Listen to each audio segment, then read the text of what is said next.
இந்திய மாநிலங்களிலேயே பெண்களுக்கு பாதுகாப்பான மாநிலம் எங்க தமிழ்நாடு தான்.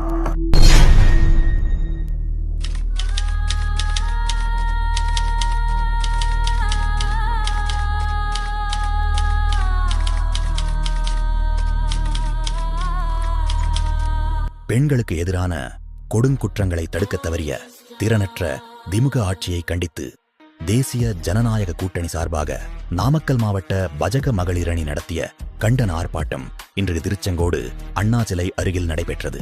இந்த கண்டன ஆர்ப்பாட்டத்தில் அதிமுக அமைப்பு செயலாளர் முன்னாள் அமைச்சர் குமாரபாளையம் சட்டமன்ற உறுப்பினர் திரு பி தங்கமணி அவர்கள், முன்னாள் சட்டமன்ற உறுப்பினர் பொன் சரஸ்வதி, நாமக்கல் மேற்கு மாவட்ட பாஜக தலைவர் திரு எம் ராஜேஷ்குமார், நாமக்கல் கிழக்கு மாவட்ட பாஜக தலைவர் திரு பி சரவணன், பாஜக அணி மற்றும் பிரிவுகளின் நிர்வாகிகள், தேசிய ஜனநாயக கூட்டணி கட்சிகளின் நிர்வாகிகள் மற்றும் காவி சொந்தங்கள் திரளாக கலந்து கொண்டு தமிழக அரசின் திறனற்ற ஆட்சியை கண்டித்து ஆர்ப்பாட்டம் செய்தனர்.